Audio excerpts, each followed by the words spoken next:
Pod do Colégio Gabriel Arcanjo. Eu sou Julia Paranhos. Eu sou Stephanie Fagundes. E no episódio de hoje a gente trouxe a temática Conhecendo a Minha Cidade, em homenagem ao aniversário da cidade de Salvador. Nós estamos aqui com o professor Ricardo Carvalho. Muito obrigada pela presença. Prazer é meu estar aqui com vocês. A gente gostaria também de saber um pouco quem é o professor Ricardo Carvalho.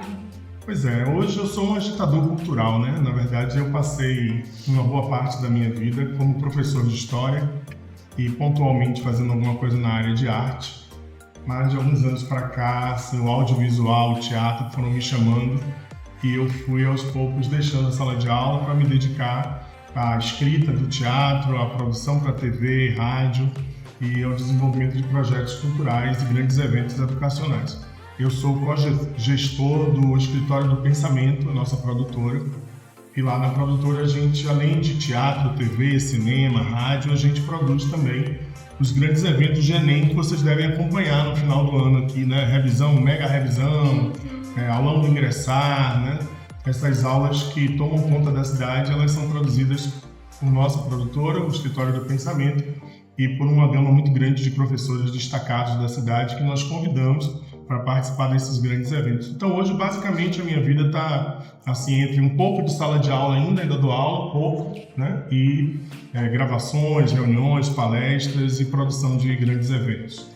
E como que é para você transitar para essas duas áreas na TV? Porque é totalmente diferente, assim, um pouco de sala de aula, né? Na verdade não, eu acho que assim, a TV, a rádio, o teatro, eles são um megafone da educação. Assim. Meu mestre, o professor Jorge Portugal, grande educador aqui, ele sempre me dizia assim: Rick, você está dando aula para quantos alunos? Eu disse, 2.000, 3.000 alunos. Ele, não, você tem que dar aula para 2 milhões, para 3 milhões. Então, na verdade, eu acho que esses anos, essas décadas que eu passei mais concentrado na sala de aula foram momentos de preparação para que nesse momento eu possa estar tendo a honra de capitanear, né, de orientar, de organizar esses grandes eventos educacionais. Os eventos da gente chegam a atingir mais de 120 mil alunos ao final do ano no estado da Bahia, quase todo o estado da Bahia, e em outros estados também onde a gente desenvolve esses projetos. Nossos programas de TV, né, nossas peças de teatro, elas são uma ampliação do trabalho da sala de aula. Eu não consigo entender a educação sem arte. Eu acho que os grandes professores, aqueles que conseguem encantar os alunos, são exatamente aqueles que dão uma pitada de criatividade no seu processo. Eu pego isso, estou tentando transformar isso num grande canhão, assim, quer dizer, ao invés de usar só a criatividade na sala de aula, a minha ideia hoje é transformar isso em grandes ecos mesmo, né? Grandes elementos de propagação da ideia da história, da educação, da formação, através do rádio, da TV, né? Do cinema, da televisão, que são ferramentas muito poderosas. A comunicação em si é uma ferramenta muito forte, porque hoje, para tudo que a gente faz, a gente precisa da comunicação. Sim. É muito importante. Durante muito tempo, cabia a poucas pessoas a oportunidade de repercutir o que pensava, né? Hoje, com as redes sociais, todos nós viramos comunicadores, né? A internet deu a gente essa possibilidade de todo mundo ser um influenciador de alguma forma. Alguns com mais repercussão, e às vezes esses que têm mais repercussão nem sempre conduzem de forma, né, louvável, né? Usam a repercussão para atitudes levianas, para estimular vícios, para botar as pessoas para jogar, para perder dinheiro, ou para divulgar o ódio, quando na verdade a responsabilidade de todos nós, principalmente aqueles que têm mais visibilidade, é propagar a paz, né? A educação, o conhecimento, a cultura, e eu espero estar fazendo isso com o trabalho que eu faço. Com certeza! A gente sabe também que o senhor já foi apresentador e é apresentador de TV. E como é a experiência de estar apresentando na televisão, sabendo que grande parte vai estar assistindo ao que você está apresentando, está ensinando, está falando ali? Eu acho que são duas coisas que são importantes. Primeiro, eu agradeço ao destino, né, assim, de ter tido essa oportunidade. Eu acho que eu sou um entre, talvez, milhares de professores que teve a chance de chegar e ter uma caixa de ressonância tão poderosa quanto a TV, né? Então, primeiro, eu tenho uma atitude de humildade, de agradecimento, de agradecer ao cosmos, ao Pai Celestial, a oportunidade de ter essa visibilidade, né? Porque, sabe, você gosta de aparecer? Gosto. Eu estou falando de história, não estou incitando crime nem nada, né? Então, eu gosto sim, me acho muito honrado. E a segunda coisa é uma imensa responsabilidade. Com certeza. Porque cada palavra que você diz, imagina, se na rede social você pode criar um estrago com um comentário mal feito, imagine você sendo visto por 2 milhões, 3 milhões de pessoas. E falando de assuntos que são bastante importantes, né?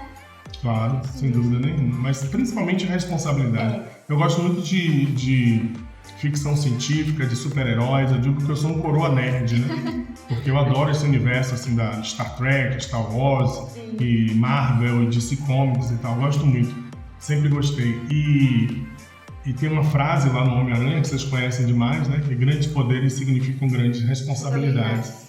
Né? Então eu me pauto nisso. Me pauto na ideia de que se eu encontrei essa ressonância no meu trabalho, eu preciso honrar com isso e ter muita responsabilidade. Afinal de contas, a maior parte de quem me ouve, quem me vê, são jovens, né? São meus alunos aí transformados em milhões de ouvintes, de espectadores. Então eu tenho que ter muita responsabilidade. Eu tenho que ter muito cuidado e eu estou orientando a nova geração. Eu não quero ver se repetir nas próximas gerações os horrores que a gente vê hoje de gente defendendo o golpe de Estado, gente depredando o poder público, gente pedindo anistia para o crime mais grave que existe na sociedade, que é o crime de ofender o Estado democrático de direito, e tem gente defendendo, né? Gente defendendo esses monstros antidemocracia. Eu espero que a minha geração futura ela seja melhor do que a minha. Porque se você olha bem que os perpetradores desses atos malditos são velhos. Sim. São pessoas da minha geração mais velhas que eu. Eles se acham corretos quando estão exatamente representando o que há de mais maléfico na sociedade. Que é a xenofobia, que é o racismo, que é a misoginia, que são os crimes de ódio e principalmente os crimes contra a democracia.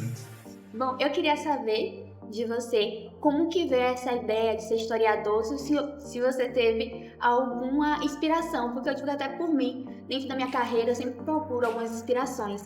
Aí eu queria saber. Cara, eu achava que eu ia ser ator, né? Só ator. Assim.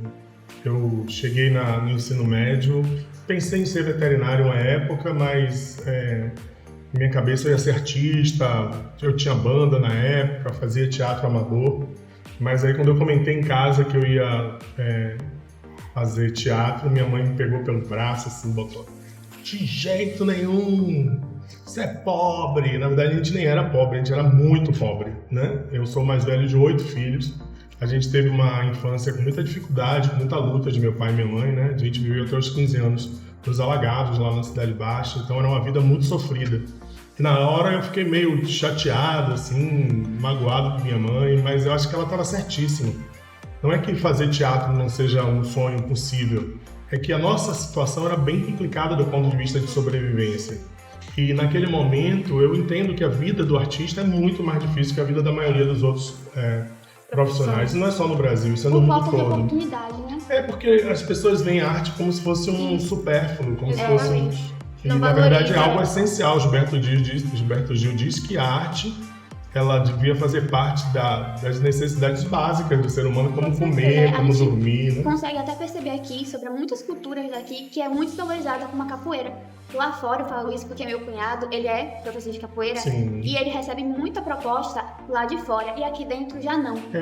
Assim, algumas manifestações são valorizadas em determinados lugares, mas a vida do artista é difícil no mundo todo. Não é uma exclusividade do Brasil, não. O Brasil, inclusive, tem uma política de incentivo à cultura que é bem interessante. E aí fui, assim, não sabia o que fazer, fiquei meio perdido. Eu gosto muito das exatas, né? Assim, fiz física também, além de história, fiz bacharelado em física. Mas na hora do primeiro vestibular eu fiz Papai do Céu, tipo Unidunité, e caiu história. Vou cursar história e me apaixonei, assim. Nunca imaginei ser historiador. Me apaixonei pela história de uma forma absoluta. Fui, durante, como eu disse, muito tempo professor de história e virei historiador, né? São coisas diferentes. O professor de história leciona a história. E o historiador é quem produz conhecimento, produz historiografia, seja através de documentários, livros e etc. E aí, assim, eu acho que a profecia de minha mãe, que ela disse: você primeiro vai ter uma profissão, depois, quando você pagar suas contas, você vai fazer teatro. Eu acho que acabou funcionando. Eu nunca abandonei o teatro, né? Assim, de forma total, mas eu fazia pontualmente, com a vida organizada, digamos assim, né? Vou falar a vida ganha, que você não está com a vida ganha, mas com a sobrevivência garantida, com assim, um básico da vida material resolvida, eu pude voltar, né, a fazer teatro. Foi a época que eu comecei a fazer TV e me encantei, assim, absolutamente. Minha filha, ela formou em arte, ela fez BI de artes e fez publicidade. Nós abrimos uma produtora, essa produtora que eu falei, o Escritório do Pensamento, e nós já estamos há uns 10 anos produzindo juntos. É muito legal trabalhar com ela, ela é uma atriz fantástica e uma produtora de alto nível, está com 28 anos agora e a gente junto faz uma dupla legal, tipo Batman e Batgirl, sei lá. Né? Seguiu o caminho do pai, então. Mais ou menos assim. Mais ou menos, E agora ela terminou o mestrado, quer dar aula também, então as coisas estão se misturando. Eu comecei como professor e virei artista definitivamente. Ela começou como artista e está caminhando para ser educadora também, o que é muito bacana. A gente observa também que o senhor nunca abandonou a arte, né? Não, impossível. E como estão os projetos atualmente? Com o que é que o senhor está trabalhando no momento? A arte existe porque a vida não basta. Vocês já ouviram essa expressão, né? Já. Você já imaginou o que seria viver nesse planeta sem arte? Não ia ter graça nenhuma. Sem a beleza, sem a estética, sem o encantamento. Eu, na verdade, assim, nos últimos anos a gente fez um bocado de coisa, né? Eu tinha alguns programas. Estive na TV Bahia há muito tempo, na Band. Atualmente eu estou no History Channel, no canal internacional, com uma série, apresentando uma série chamada Insurgentes. É uma série sobre movimentos sociais. A primeira temporada foi toda gravada no Brasil. A segunda temporada ela está sendo programada para ser gravada em França, Espanha e Portugal. Onde eu já estive gravando para a Globo, para a TV Bahia. Tinha um quadro chamado Bahia Nation na TV Bahia, lá nos sábados pela manhã, dentro do programa Aprovado. A gente fez 25 países com a Globo, assim, rodamos o mundo, até para a Sibéria a gente foi. Para a Sibéria, para Ushuaia, para a África, fomos para um bocado de canto, assim, foi uma experiência bem legal. Eu gosto dessa conexão entre você poder produzir material de audiovisual e você poder também viajar, né? Viajar é fantástico. E atualmente, além do Insurgentes no History Channel, eu tenho um quadro numa coluna na Band News, toda sexta de manhã, que se chama História e Arte, né? E estamos com alguns espetáculos em cartaz. O Estoca, que é Tocando História, em que eu trabalho junto com o músico Alexandre Leão, é um músico consagrado aqui. Ele vai cantando e eu vou contando histórias da Bahia. Tá muito bonito o espetáculo. A gente volta, deixa eu fazer a propaganda, 28 e 29 de maio, nós estamos no TCA, no Teatro Castro Alves, com o Estoca, tocando história. Vocês já estão convidados, todo mundo aqui do colégio, Gabriel Arcanjo. Obrigada.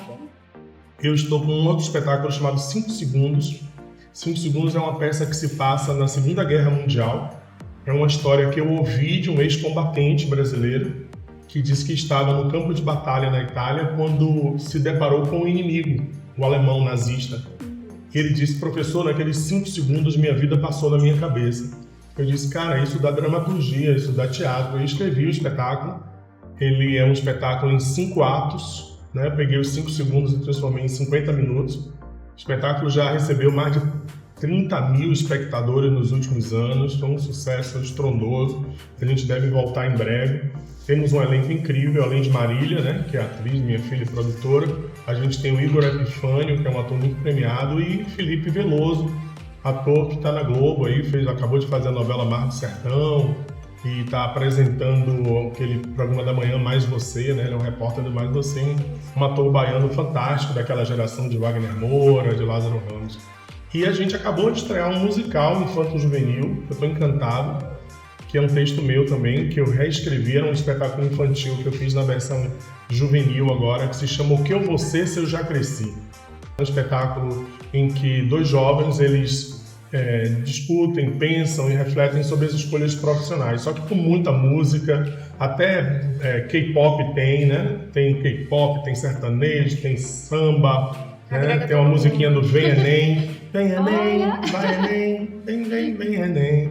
Tá bem legal. 8 mil estudantes assistiram esse espetáculo no final do ano passado no Centro de Convenções, no aulão do ingressado da Prefeitura. Isso é o que a gente tem, fora roteiros de longa-metragem, séries e tudo que está sendo gestado. A gente está coproduzindo um longa-metragem sobre Caramuru, né, junto com a outra produtora. Então as coisas estão aí, assim. Eu tenho um projeto aí até os 100 anos de idade. Eita. A gente soube também dos livros. Eu tenho algumas publicações, né? Mas assim, a que eu tô nesse momento mais encantado é realmente com Salvador, Minha Cidade. É um livro que eu escrevi a 4 mãos junto com Aurélio Schomer, que é um outro memorialista, historiador aqui em Salvador, que é assim meio que um presente nosso, a cidade do Salvador, nossa paixão pela cidade, nosso encanto. Foi um livro escrito com uma linguagem para criança e para adolescente. Eu acho que talvez seja a primeira obra sobre história de Salvador voltada para o público jovem, em que a gente faz um relato sobre a formação, desenvolvimento, crescimento de Salvador ao longo dos anos. É muito bonito a gente ver o senhor trazendo essa ideia da história da nossa cidade voltada aos jovens e adolescentes, né? E assim, trazendo um nicho sobre a cidade, a gente queria também saber um pouco sobre o surgimento da cidade de Salvador. Eu sou apaixonado por minha cidade, totalmente encantado. Ontem, por exemplo, a gente estava gravando, né, um especial para a Record, para a TV Record, e eles me convidaram para participar dessa série. Na semana que vem são vários episódios sobre a cidade de Salvador, e eu gravei o episódio Salvador pelo Mar, e eu comentava com a equipe dizendo que coisa fantástica que é essa cidade, né? Eu tenho 58 anos, cara. Nasci em Salvador, cresci em Salvador e continuo espantado com a beleza da cidade. Mas Salvador vai muito mais além do que a beleza. Com certeza. É uma cidade que tem uma identidade única. Além da beleza natural, Salvador tem uma cultura riquíssima, uma culinária única, uma música que revolucionou a música do mundo, né? Uma história de luta, de resistência muito rica, que a gente pode mais adiante falar. E ao mesmo tempo nós temos uma particularidade, assim, é uma cidade que não se confunde. Isso, né? A gente tem uma identidade própria, né? Uma cidade muito única, né? Exatamente. Essa peculiaridade de Salvador que a gente chama genericamente de baianidade, né? Mas que é uma coisa mais específica de Salvador e do Recôncavo, né? Eu sempre digo que Salvador é a capital do Recôncavo. Salvador não é a capital do estado da Bahia, porque se você vai em Conquista, é outro povo, outra cultura diferente. Você vai no norte, já é a Bahia mais sertaneja. Se você vai pro oeste, você já se identifica mais ali com aquela coisa do centro-oeste e tal. Mas Salvador e Recôncavo, tudo nasceu aqui, cara. Assim. Foi o começo de tudo, né? Tanto é que Salvador foi a primeira capital do Brasil. E por que Salvador é a primeira capital do Brasil? Isso é muito importante da gente lembrar. Na verdade, a primeira expedição que adentrou a Baía de Todos os Santos aconteceu no dia 1º de novembro de 1501. Américo Vespúcio, navegador genovês, mas sob bandeira portuguesa. Né? Por isso que ele foi também o homem que primeiro pisou nas Américas, por isso que a América se chama América, não se chama Colômbia. Quem descobriu a América? Colombo. Na verdade, Colombo nunca pisou na América. Colombo pisou no Caribe, ele esteve em Cuba, né, nas Bahamas. O primeiro homem branco europeu a pisar nas Américas e dar o nome à América foi Américo Vespucci, né? Américo Vespúcio, em 1º de novembro de 1501. E ele identificou que a Bahia era uma Bahia interessante, a Bahia que fala Bahia de Todos os Santos, né? E é por isso que a Bahia se chama Todos os Santos, porque dia 1º de novembro é dia de Todos os Santos, né? Se costumava batizar os lugares em função do dia, né? Do dia dos santos e tal. Então ele chegou aqui, mas a cidade ficou meio largada, eu diria assim, durante quase 30 anos. Aqui só apareceu um tempo depois o Caramuru, o primeiro habitante branco da cidade, que era um náufrago, que acabou sendo encontrado pelos índios Tupinambá ali no Rio Vermelho. Mas aí eles tentaram implantar a tal das capitanias hereditárias. Vocês já estudaram isso, todo mundo sabe. Que era a tentativa de dividir o território brasileiro em várias unidades territoriais e não funcionou. Não deu certo. Só assim, São Vicente cresceu um pouco, Pernambuco cresceu razoavelmente, a capitania da Bahia de Todos os Santos cresceu um pouquinho. Mas o grande problema de Portugal é que Portugal não tinha um governo aqui nas Américas, né? Era complicado administrar a colônia você estando lá em Portugal. Então a ideia deles era trazer Portugal para o Brasil. Por isso que Salvador é quase uma réplica de Lisboa. Salvador virou meio quase uma extensão de Lisboa. Era preciso trazer a administração portuguesa para cá. Foi por isso que os caras criaram o tal do governo geral, né? Tomé de Sousa chega aqui no final de março de 1549 e funda a capital do Império Português nas Américas. Mas por que aqui? Várias razões assim. Primeiro, a gente tinha uma Bahia incrível, tem uma Bahia, a Bahia de Todos os Santos, que é a Bahia, é um espelho d'água, águas abrigadas, bom para fundear navios e etc. Quando eu falo águas abrigadas, é um lugar que não tem muita onda, falando de uma forma mais simples, assim, né? Dá para você aportar, né, naturalmente, como se fosse um porto natural. condições de tropicalidade o ano todo. Assim, a gente tem um verão que é razoável, a gente acha quente, mas não é. Nosso verão é agradável. Basta você vir. Se for passar um verão no Rio de Janeiro, você vai descobrir o que é verão desagradável, o que é calor. Né? Aqui não, nosso calor é razoável. A gente reclama da cultura baiana. Tá um calorzão, mas é um calor que tem brisa, quase toda a cidade venta, né? Que tem a umidade vinda do Oceano Atlântico, então não é tão ruim. E o inverno que é uma delícia, né? O inverno de Salvador, quando não chove, é uma delícia. Aquele diazinho mais fresco, mas com sol e tal. Fria. A gente também tem uma cidade que é uma cidade de fortaleza. Uma parte da Bahia, do estado da Bahia, afundou no último mês de falha tectônica. E essa parte da cidade da Bahia que afundou, o mar entrou e deu origem à Baía de Todos os Santos. Outra parte se elevou, porque se desse uma parte sobre outra, você já estudado tectonismo também. Então essa parte, que é a cidade alta, era muito interessante para os portugueses, porque daria a Salvador a característica de uma cidade fortaleza, uma cidade protegida contra invasões. Na época era bem complicado. E essa coisa dos ataques franceses, holandeses, né? Os holandeses inclusive estiveram aqui, invadiram Salvador em 1624. Além disso, as rotas de navegação do Atlântico, elas todas favoreciam Salvador, porque as rotas elas circulam chamadas correntes anticiclônicas, né? Eles também já estudaram isso aí, nono ano, primeiro ano. Sim. E aí vocês sabem que todas as rotas elas acabavam meio que batendo na costa da Bahia. E é por isso que Salvador nasceu aqui, né, em 1549, para ser, como eu disse, uma extensão da cidade, uma extensão de Lisboa.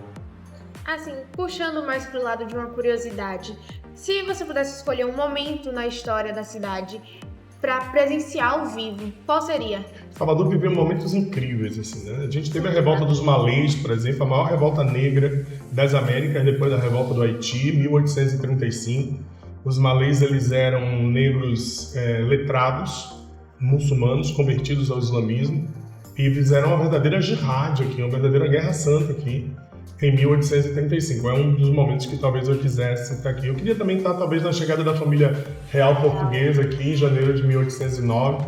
Deve ter sido muito engraçado ver eles chegarem aqui todos atabalhoados, assim, perdidos.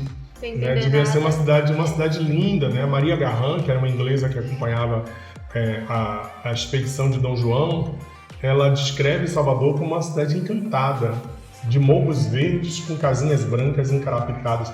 Devia ser uma visão realmente encantadora. Salvador já é linda hoje, né, com tanta intervenção urbana, você imagina naquela época, 200, 300 anos atrás. E tem outros momentos, a Conjuração Baiana foi um momento muito lindo, mas se eu tivesse que escolher mesmo, eu escolheria 2 de julho de 1823, no dia que as tropas baianas vitoriosas adentraram pela Estrada das Barreiras, na Liberdade, comemorando a expulsão dos malditos portugueses que vieram vilipendiar nossa terra. 2 de julho é a data mais importante do Brasil, não é só a data mais importante da Bahia. A gente pode observar também que a cultura, a herança africana, ela até hoje ela sofre um apagamento, né? Ela é tentada a ser passada para trás. E assim, a gente queria saber também quais são as tradições que foram preservadas desde os tempos coloniais. Acho que tem muita coisa que ficou preservada, né? E é uma luta constante contra esse apagamento. A elite branca tentou de todo jeito fazer de conta que nós não estávamos aqui. Houve até quem desejasse que a gente voltasse para a África, né? Que nossos ancestrais voltassem para a África, o que provavelmente seria que a gente não estaria aqui se isso tivesse acontecido. A gente tem uma riqueza culinária incrível, a gente tem uma tradição religiosa que cada vez cresce. Parece incrível dizer isso, mas por incrível que pareça, a festa do Iemanjá do 2 de fevereiro, os terreiros, cada vez surge uma nova lei que protege mais, né? Valoriza também. Que valoriza, apesar de toda a resistência, como eu disse, da elite racista, branca, mas que domina os meios de comunicação, que tem um poder econômico, mas a força da negritude é maior do que isso, né? Então, de tudo, da música, da culinária, da religiosidade, eu acho que tem uma coisa que se exacerba isso tudo, que é a resistência, né? A capacidade de luta. É uma coisa que me enche muito de orgulho saber de que, apesar de toda a tentativa de destruição da herança africana, isso sobreviveu, né? Está forte aqui, e os movimentos sociais negros continuam lutando e reagindo contra o racismo, reagindo contra a discriminação. Tem muita coisa para ser ainda conquistada. A estrada é muito longa ainda até alcançar uma sociedade que apague definitivamente os traços da discriminação, do racismo. E a gente não quer que a cultura de matriz africana venha sobrepujar nada, nem destruir religião de ninguém, né? Mas o que a gente deseja é que haja uma coisa chamada equidade. Exatamente, que tenha um espaço na igualitário. sociedade para isso, né? É se manifestar, ninguém é obrigado a acreditar na fé de ninguém, então que todos possam viver a sua experiência, né, de religiosidade, sua experiência musical, sem que não tenha nenhum extrato de ódio tentando impedir isso. Até porque cada um tem a sua ideologia, tem sua perspectiva e precisa ser respeitado, querendo ou não. Vou contar uma história para vocês, posso? Com certeza.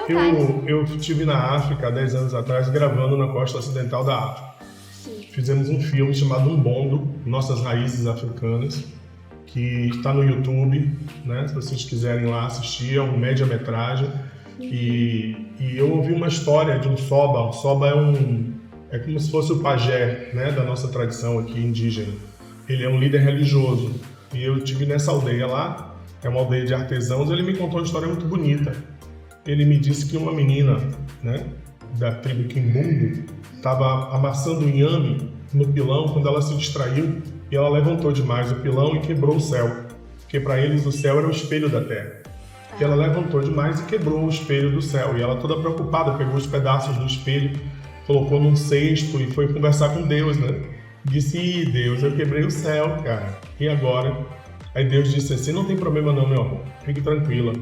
Você vai pegar esses pedaços de espelho e vai sair distribuindo eles para todo mundo que você encontrar. Isso vai ser bom. Porque cada vez que a pessoa olhar para o seu pedaço de céu, ela vai se ver. Isso é uma história linda que quer dizer que cada fé de cada um é um reflexo do que nós mesmos acreditamos. Ninguém constrói fé para ninguém. Exatamente. Porque a gente quer que as pessoas deixem os outros em paz, né? Só o Que cada um respeito, possa né? se amar do jeito que quiser amar. Com Né? certeza. Que cada um possa Ter suas acreditar, escolhas, ter fazer suas crenças. escolhas. Mas aqui a gente vive um momento duro da história, assim, né? Que tem uma parcela da sociedade que quer controlar a sexualidade alheia, quer controlar a religião alheia, quer controlar o direito de escolha política e o voto, né? Então é complicado. Mas a gente vai continuar resistindo, como nossos ancestrais resistiram, e vamos construir uma sociedade mais O justa. respeito tem que estar presente. Com certeza. E a gente não pode deixar de falar também do sincretismo religioso, né? Porque tem essa ideia da demonização das religiões de matrizes africanas, mas desde sempre tem aquela famosa mistura, já que os negros africanos, eles utilizavam de situações da religião católica para poder cultuar sua própria religião, e muitos até hoje ainda seguem com isso sem saber que estão cultuando o que tanto demonizam. Eu acho que são duas coisas assim, são dois momentos históricos diferentes. Eu acho que o sincretismo, em determinado momento, foi um ato de luta e de resistência. Sim. A gente não pode cultuar nossos orixás, então a gente disfarça eles Como dos santos da Igreja católicos. Católica. Hoje, eu acho que não há mais necessidade disso. Eu acho que as religiões de matriz africana podem professar suas crenças de forma absolutamente livre. E essa mistura, eu acho que é meio consequência natural mesmo dessa coisa da baianidade, da brasilidade. Eu não vejo com grandes problemas o fato de terem católicos, por exemplo, no Rio Vermelho em 2 de fevereiro. Como eu não vejo o problema de um espírita ir orar. Eu, por exemplo, não sou católico, eu não sigo a religião de matriz africana, eu sigo uma doutrina de base cristã, né? Foi desenvolvida por um estudioso francês chamado Allan Kardec.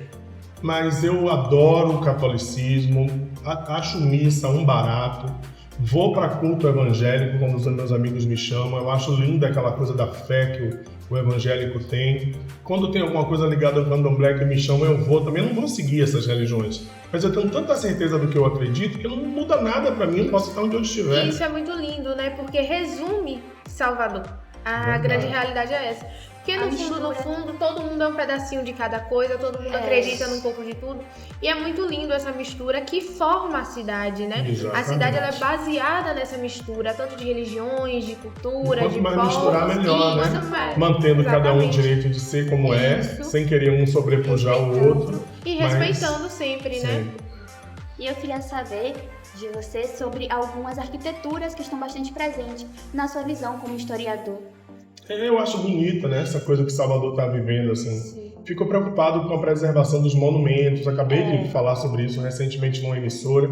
A gente acabou de ter o problema lá de São Francisco, né, da queda lá da igreja de São Francisco. É uma pena, assim, há uma necessidade de um interesse maior do poder público em preservar. Porque eu acho que se a gente consegue, né, Salvador continua crescendo, a gente consegue ver uma cidade que cresce, que se metropoliza, com construções modernas, com shoppings, eu acho tudo isso massa, não vejo problema nenhum, contanto que a gente preserve o que o passado deixou.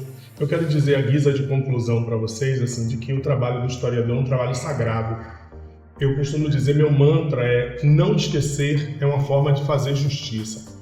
Então, o trabalho da história, desse trabalho que vocês estão fazendo, por exemplo, nesse podcast, é olhar para quem nós somos, entender um pouco quem nós somos, para que a gente tenha mais certeza do que a gente quer ser no futuro.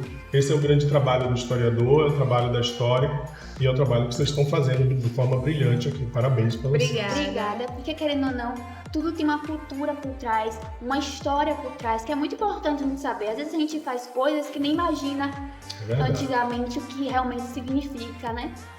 Porque tantas coisas do nosso cotidiano, quando a gente para analisar, ela tem um peso, tem um fator histórico muito maior do que a gente imagina. E às vezes a gente nem sabe de onde vem aquilo, né? Isso, como a acarajé, às vezes a gente come que a gente nem sabe realmente o que significa. Sabe que é gostoso, gostoso. Quando sair daqui eu vou comer uma acarajé. Assim. Hoje eu já comi comida baiana, sexta-feira, sagrada, de lei. E assim, na sua opinião, como historiador, um fato, assim, uma curiosidade de Salvador muito pouco falada e muito interessante, qual seria? Eu acho que tem muitas coisas, assim, de que o público, o senso comum não sabe, né?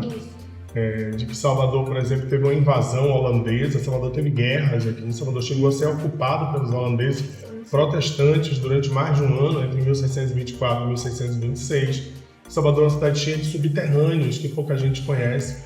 Nós temos túneis em toda a área do centro histórico ali, que é muito forte. Em Salvador tem, por exemplo, uma mesquita islâmica, duas na verdade, uma na Graça, a outra no Pelourinho, pouca gente sabe disso. Salvador tem uma sinagoga judia, né, ali no Campo da Pólvora. Você vê o que é a mistura, né, rica dessa cidade. Eu acho que tem muita coisa, assim. Eu acho que uma das coisas que mais me chama a atenção, quando eu penso na minha cidade, né, nós viramos um caldeirão de produção de elementos, né? Eu tive no show de Caetano Veloso e Bethânia e mais recentemente no show de Gilberto Gil e eu ficava ali entre lágrimas e cantos pensando, cara, graças a Deus que eu sou baiano. Foi lindo show. Foi lindo. Lindo. Parabéns pelo trabalho de vocês. Muito eu estarei obrigada. sempre à disposição, viu? A gente agradece muito pela disponibilidade do seu tempo Uma para honra estar pra aqui gente. ensinando a gente, ensinando a todo mundo que está assistindo. Muito obrigada. Um grande abraço, né? Sucesso para vocês. Parabéns ao Colégio Gabriel Arcanjo por ter provocado essa iniciativa de criatividade, de trabalho para vocês. Paz e luz para todos. Muito obrigada, Ricardo, por ceder esse tempo pra gente, por esclarecer muitos fatos importantes. Eu queria te agradecer. E é isso, gente. Muito obrigada por acompanhar a gente até aqui. Sigam a gente lá no nosso Instagram e aqui no YouTube. E é isso. Tchau!